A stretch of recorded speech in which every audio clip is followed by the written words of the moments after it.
Even when you feel low, you can still go. Even when you feel slow, you can still go. Even when there's no hope, you can still go. Go, go, go, go, go, go, go, go. Hello everyone. So Indian institute of petroleum Dehradun की तरफ से एक vacancy आई है for the post of technical assistant. ठीक है, तो इसके बारे में जो भी चीज़ें हम सब यहाँ पर डिस्कस करने वाले हैं, सबसे पहले आपको क्या करना है, गूगल पे जाना है और टाइप करना है iip.res.in और साथ में यहाँ पर रिक्रूटमेंट लिख देना। ठीक है, तो जो पहला ही लिंक खुलेगा देख सकते हो यहाँ पर जो आपकी ऑफिशियल साइट है ये www.iip.res.in। ठीक है, इस पर आपको क्लिक करना है। तो जैसे ही आप इस पर क्लिक करेंगे ये साइट आपकी ओपन हो जाएगी, ऑफिशियल साइट। यहाँ पर आप देखेंगे तो ये अप्लाई नाउ का ऑप्शन है यहाँ पर। ठीक है, यहाँ से आप अप्लाई कर सकते हैं और यहाँ पर व्यू एडवर्टाइजमेंट। ठीक है, तो जो भी जानकारी है इसके बारे में वो सारी इस एडवर्टाइजमेंट में है, तो हम इस एडवर्टाइजमेंट को अभी ओपन करेंगे और जो भी इसमें जानकारी है वो सब चीज़ें देखेंगे। ठीक है, सो ये आपकी एडवर्टाइजमेंट है। यहाँ पर आप देख सकते हैं जो वैकेंसी निकाली है वो इंडियन इंस्टीट्यूट ऑफ पेट्रोलियम जो कि CSIR के अंडर आती है। ठीक है, यहाँ पर देख सकते हैं एड्रेस दिया हुआ है, देहरादून में है ये, उत्तराखंड में। और एडवर्टाइजमेंट नंबर जो है इसका वो 06/2023 है ना। कुछ इंपॉर्टेंट डेट्स की बात कर लेते हैं। तो जो डेट ऑफ कमेंसमेंट है, मतलब जो ऑनलाइन प्रोसेस स्टार्ट हुआ है एप्लीकेशन का, वो 20 अक्टूबर से हुआ है। और जो इसका एंडिंग डेट है, मतलब लास्ट डेट जो है एप्लीकेशन की, वो 9 नवंबर है। ठीक है, आप इसको ऑफलाइन भी अप्लाई कर सकते हैं। तो ऑफलाइन की जो डेट है वो 10 दिन ज़्यादा है, दैट इज़ 19 नवंबर है। ठीक है, तो बट मैं रिकमेंड करूँगा कि आप ऑनलाइन ही इसको अप्लाई करें, क्योंकि ऑफलाइन में बहुत सारे झंझट होते हैं, आपको डॉक्यूमेंट वगैरह सारे पोस्ट वगैरह करना पड़ेंगे। ठीक है, तो हम पोस्ट के बारे में देख लेते हैं, क्या पोस्ट है, क्या वैकेंसीज़ हैं और क्या पे लेवल है इसका। ठीक है, तो जो पोस्ट का नाम है वो टेक्निकल असिस्टेंट है यहाँ पर, ग्रुप 3 का। और जो टोटल नंबर ऑफ पोस्ट हैं यहाँ पर 24 हैं। ठीक है, आप देख सकते हैं यहाँ पर जो ब्रेकडाउन हो रखा है, अनरिजर्व के लिए 11 है, SC के लिए 4 हैं, ST के लिए 2 हैं, OBC के लिए 5 और EWS के लिए 2 हैं यहाँ पर पोस्ट। ठीक है, ये तो भाई टोटल पोस्ट हैं, इसमें आपके केमिकल इंजीनियरिंग और कई सारी ब्रांचेस भी इंक्लूड हैं, लेकिन हम यहाँ पर सिर्फ केमिस्ट्री के बारे में बात करेंगे। तो उसकी कितनी पोस्ट हैं, कैसे हैं, वो अभी हम आगे डिस्कस करेंगे। उससे पहले हम यहाँ पर देख लेते हैं कि इसका पे लेवल क्या है। तो यहाँ पर पे लेवल जो है वो एज़ पर 7th सेंट्रल पे कमीशन के ऊपर है। यहाँ पर आप देख सकते हैं जो बेसिक सैलरी है वो 35,400 से लेकर 1,12,400 तक हो सकती है। ठीक है, उसके ऊपर आपको यहाँ पर अलावेंस भी मिलेंगे। ठीक है, तो अगर आपकी बेसिक सैलरी ये 35,400 मिनिमम वाली है ना, तो अलावेंस वगैरह मिला के आपको जो सैलरी मिलेगी वो 59,196 रुपीज़ होगी, जो कि काफ़ी अच्छी सैलरी है। ठीक है, एज लिमिट की बात की जाए तो यहाँ पर जो मैक्सिमम एज है वो 28 ईयर्स है, लेकिन ये सिर्फ जनरल एंड EWS के लिए है। ठीक है, बाकी OBC SC ST वालों को कुछ एज रिलैक्शंस हैं। ठीक है, रिलैक्सेशंस हैं, हम वहाँ पर अभी आगे डिस्कस करेंगे उसको। अब बात कर लेते हैं भाई पोस्ट की और उसकी क्वालिफिकेशंस की। तो ये रही भाई पोस्ट, और इसमें देखो पोस्ट कोड जो है वो CAM 2 करके है। ठीक है, केमिकल साइंस के एरिया में ये पोस्ट है।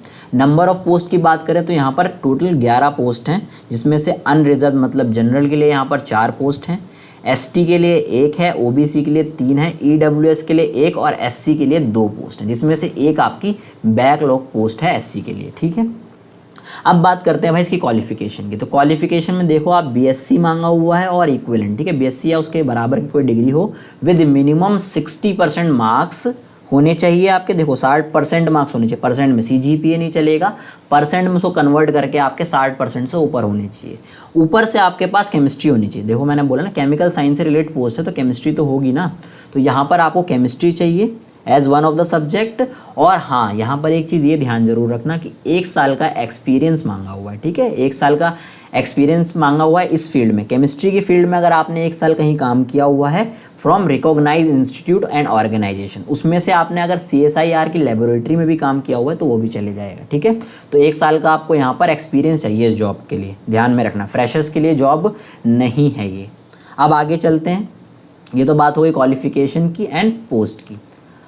अब हम आगे डिस्कस करने वाले हैं यहाँ पर जनरल जो भी इसकी क्राइटेरियाज हैं। ठीक है, हाँ, मोड ऑफ सिलेक्शन एक बार देख लेते हैं कि कैसे आपका सिलेक्शन होगा यहाँ पर। तो जो भी कैंडिडेट यहाँ पर क्या करेंगे, एप्लीकेशन भरेंगे, फॉर्म भरेंगे, उनके फॉर्म को रिव्यू किया जाएगा, जो भी आपकी स्क्रीनिंग कमेटी होगी। ठीक है, तो उसके बाद ना वो वहाँ से बच्चे छांटेंगे।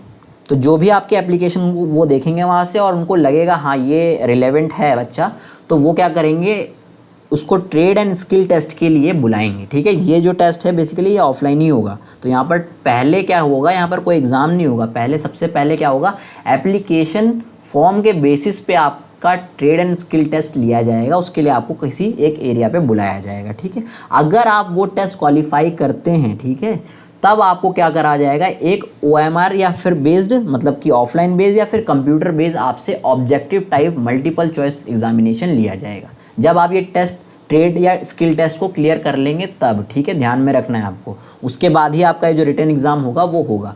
जो रिटन एग्ज़ाम होगा वो 3 पेपर के फॉर्म में होगा, पेपर 1, 2 एंड 3। और जो पेपर 1 होगा वो सिर्फ क्वालिफाइंग होगा, ध्यान रखना है इसको, ठीक है। जब आप पेपर 1 में क्वालिफाई कर लेंगे तभी आपको 2 और 3 में बैठने दिया जाएगा, वरना आप वहाँ से रिजेक्ट हो जाएंगे, ये ध्यान रखना है, ठीक है। उसके बाद हम देख लेते हैं यहाँ पर कि पेपर 1, पेपर 2 और पेपर 3 में किस टाइप के क्वेश्चंस आएंगे, क्या यहाँ पर क्राइटेरिया है, ठीक है, वो चीज़ देख लेते हैं। तो टेक्निकल असिस्टेंट देख सकते हो, यही पोस्ट है हमारी टेक्निकल असिस्टेंट की। तो सबसे पहले आपसे जो पेपर 1 में क्वेश्चंस पूछे जाएंगे वो मेंटल एबिलिटी टेस्ट होगा। उसमें आपकी वही जनरल एप्टीट्यूड वगैरह, इंटेलिजेंस, रीजनिंग, प्रॉब्लम सॉल्विंग, ये सब चीज़ें उसमें इंक्लूड होंगी, जिसमें आपके 50 क्वेश्चंस होंगे एंड मैक्सिमम मार्क्स ऑफ 100, मतलब 2 नंबर का एक क्वेश्चन होगा और नेगेटिव मार्किंग नहीं है, देख लो यहाँ पर, there will be no negative marking, ठीक है। ये पेपर 1 है। अगर इसको आप क्वालिफाई करते हैं तो आपको पेपर 2 देने दिया जाएगा, जिसमें आपसे जनरल अवेयरनेस के 25 क्वेश्चंस पूछे जाएंगे एंड इंग्लिश लैंग्वेज के 25 क्वेश्चंस पूछे जाएंगे, ठीक है। मार्किंग स्कीम देख सकते हो, 75 मार्क्स एंड 75 मार्क्स, लेकिन इसमें आपकी क्या है, नेगेटिव मार्किंग भी है, 1 negative mark for every wrong answer, ध्यान रखना। 3 नंबर मिलेंगे आपको एक सही होने पे और 1 नंबर आपका कट जाएगा अगर गलत होगा तो। ये तो बात हो गई पेपर 2 की। उसके बाद आपका होगा पेपर 3, ठीक है। पेपर 3 अगर आप देते हैं तो वो आपके सब्जेक्ट से रिलेटेड होगा। जैसे आप केमिस्ट्री के लिए अप्लाई कर रहे हैं तो वहाँ पर जो एग्ज़ाम होगा वो केमिस्ट्री से रिलेटेड उसके क्वेश्चंस आएंगे, ठीक है। हाँ, और टाइमिंग का भी ध्यान रखना, जो पेपर 1 था वो 1 घंटे का होगा, पेपर 2 जो है वो 30 मिनट्स का होगा एंड पेपर 3 जो है वो 1 आवर 30 मिनट का होगा, जिसमें आपसे 100 क्वेश्चंस पूछे जाएंगे और वही 3 नंबर का एक क्वेश्चन होगा और 1 नेगेटिव मार्किंग, ठीक है। 1 नंबर का आप कट जाएगा नेगेटिव मार्किंग के रूप में, ठीक है। तो यहाँ पर अगर बात की जाए तो पेपर 1 तो क्वालिफाइंग था, तो जो मेरिट लगेगी वो पेपर 2 एंड पेपर 3 के मार्क्स को जोड़ के लगेगी, ध्यान में रखना। पेपर 1 का उसमें कोई वो नहीं होगा, वो सिर्फ क्वालिफाइंग है, ठीक है। उसके मार्क्स आपके फाइनल मेरिट में नहीं जुड़ेंगे, सिर्फ पेपर 2 एंड पेपर 3 के ही जुड़ेंगे। इतना समझ में आ गया होगा। अब हम आगे चलते हैं, यहाँ पर आगे बात करते हैं। यहाँ पर एज रिलैक्सेशन की बात की थी ना मैंने यहाँ पर, तो एज रिलैक्सेशन में क्या है आपको देख सकते हो, यहाँ पर जो OBC कैंडिडेट्स हैं एंड SC ST कैंडिडेट्स हैं उनके लिए एज रिलैक्सेशन है। SC ST वालों के लिए 5 साल का, जो मतलब 28 साल था उसमें 5 और ऐड कर दो आप, ठीक है। और OBC के लिए 3 साल का है, ठीक है, ये ध्यान में रखना है। बाकी जो गवर्नमेंट एम्प्लॉय हैं या फिर काम करते हैं CSIR लेबोरेटरीज़ में, उनके लिए भी कुछ एज रिलैक्सेशंस हैं। ST और वो बेसिकली PWD कैंडिडेट्स वगैरह के लिए भी कुछ एज रिलैक्सेशंस हैं। आप यहाँ पर ये सारे पॉइंट्स रीड कर सकते हो, ठीक है। जो भी एज रिलैक्सेशंस हैं यहाँ पर लिखे हुए हैं, आप यहाँ पर रीड कर सकते हो। हम आगे चलते हैं, तो आगे बढ़ेंगे तो यहाँ पर कुछ जनरल कंडीशंस दे रखी हैं, इसको ज़रूर पढ़ लेना, ठीक है। ये आपको अप्लाई करने से पहले इन कंडीशंस के बारे में थोड़ा सा पता होना चाहिए, ठीक है। तो कुछ यहाँ पर जनरल कंडीशंस दे रखी हैं, जैसे आप वही सिटीजन्स ऑफ इंडिया होने चाहिए, आपके पास सारे डॉक्यूमेंट्स होने चाहिए, ये सब चीज़ें यहाँ पर लिखी हुई हैं, आप यहाँ पर पढ़ लेना। उसके बाद हम यहाँ पर बात करते हैं किसकी, एप्लीकेशन फ़ी की, ठीक है। तो एप्लीकेशन फ़ी में आप देखोगे तो जो जनरल कैटेगरी है, OBC एंड EWS कैटेगरी है, उनके लिए 500 रुपीज़ है चार्ज, ठीक है। बाकी जो आपके SC हैं, ST हैं, PWD हैं, वुमेन हैं या फिर एक्स सर्विसमैन हैं, उनके लिए यहाँ पर कोई फ़ीस नहीं है, ध्यान में रखना, ठीक है। या फिर जो एम्प्लॉय हैं CSIR के अंडर, उनके लिए यहाँ पर कोई फ़ीस नहीं, मतलब कि जिसको फ़ीस भरनी है वो सिर्फ general, OBC and EWS candidates हैं, ठीक है, ध्यान में रखना है। वुमेन्स के लिए भी कोई यहाँ पर फीस नहीं है, वो फ्री ऑफ कॉस्ट अप्लाई कर सकते हैं, इतना समझ गए। अब हम नेक्स्ट चलते हैं। नेक्स्ट, हाँ, ये ध्यान में रखना, जो भी आपको जो वो ट्रेड और स्किल टेस्ट के लिए बुलाया जाएगा ना, उसके लिए कोई ट्रैवलिंग अलाउंस नहीं दिया जाएगा। फॉर एग्जांपल, आप अगर दूर रहते हैं और आपको किसी और जगह बुलाया जा रहा है, आप अपना ट्रैवल का एक्सपेंडिचर मतलब एक्सपेंस से जा रहे हैं वहाँ पर, तो वो आपको वापस नहीं मिलेगा, ठीक है, ध्यान में रखना है। कोई यहाँ पर रिएम्बर्समेंट नहीं दी जाएगी। नेक्स्ट देख लेते हैं।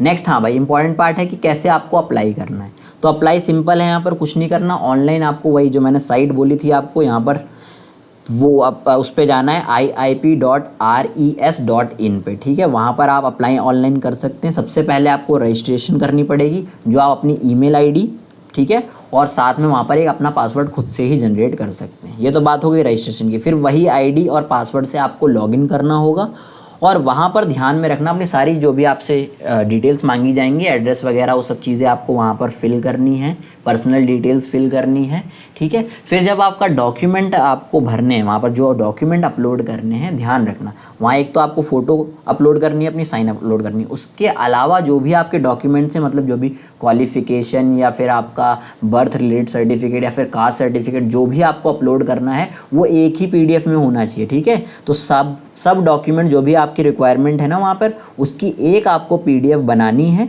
और वो एक PDF ही वहाँ पर अपलोड कर देनी, ठीक है। उसमें एक्सपीरियंस सर्टिफिकेट वगैरह सब इंक्लूड होगा, मार्कशीट, एक्सपीरियंस सर्टिफिकेट, ये सब जो लिखा हुआ है ना, ये सारे डॉक्यूमेंट आपकी एक PDF में होने चाहिए। साथ में क्या होगा, यहाँ पर आपको फ़ीस जो है वो पहले ही भरनी पड़ेगी, ठीक है। उसकी फ़ीस रिसीप्ट भी आपको वहाँ पर लगानी है, अगर एप्लीकेबल है। मतलब जैसे कि आप जनरल, OBC और EWS में आते हैं तो आपको फ़ीस भरनी पड़ेगी, तो वो फ़ीस भर के आपकी जो रिसीप्ट आएगी उसका PDF भी आपको वहाँ पर लगाना है, मतलब उसी PDF में होना चाहिए वो भी, तो उसको भी आपको वहाँ पे स्कैन करना है। फिर ये तो बात थी ऑनलाइन की। बाकी जो ऑफलाइन भर रहे हैं, ठीक है, वो यहाँ पर देख सकते हो ये सारे डॉक्यूमेंट वही उनको सेल्फ अटेस्ट करके लगा के और पोस्ट करने होंगे इस एड्रेस पे। ये एड्रेस देख सकते हो, जिसको भी पोस्ट करना है, जो ऑफलाइन पोस्ट करना चाहता है उसके लिए भाई ये वाला एड्रेस है, ठीक है। और डेट देख लेना, 19 नवंबर आपकी लास्ट डेट है, 5:30 PM, ठीक है। इसको ध्यान में रखना, ये ऑफलाइन के लिए है। और डॉक्यूमेंट वगैरह आपको सब यहाँ पर जो जो लिखा हुआ है वो सब चीज़ें यहाँ पर आपको करनी पड़ेंगी और उसको स्पीड पोस्ट के द्वारा आप भेज सकते हो, ठीक है। आगे चलते हैं, यहाँ पर जो एक इम्पॉर्टेंट पार्ट है वो फ़ीस भरने का है, ठीक है। उसके लिए भी यहाँ पर देख सकते हो थोड़ा सा कॉम्प्लिकेटेड प्रोसेस किया हुआ है कि जो आपको फ़ीस भरनी है वो SB कलेक्ट से भरनी है, ठीक है। तो वहाँ पर कुछ यहाँ पर स्टेप्स हैं जो आपको फॉलो करने पड़ेंगे। सबसे पहले जब आप वो पोर्टल खोलोगे, लिंक खोलोगे, तो वहाँ पर आपको सेलेक्ट करना है गवर्नमेंट डिपार्टमेंट, ठीक है। उसके बाद एक कैटेगरी ओपन होगी, उसमें आपको सेलेक्ट करना है डायरेक्टर IIP। फिर आपकी एक पेमेंट कैटेगरी ओपन होगी जिसमें आपको एप्लीकेशन फ़ी फिल करना है। फिर आपकी टाइप ऑफ एप्लीकेशन आपसे पूछा जाएगा, तो आपको वहाँ पर फिल करना है फॉर रेगुलर रिक्रूटमेंट।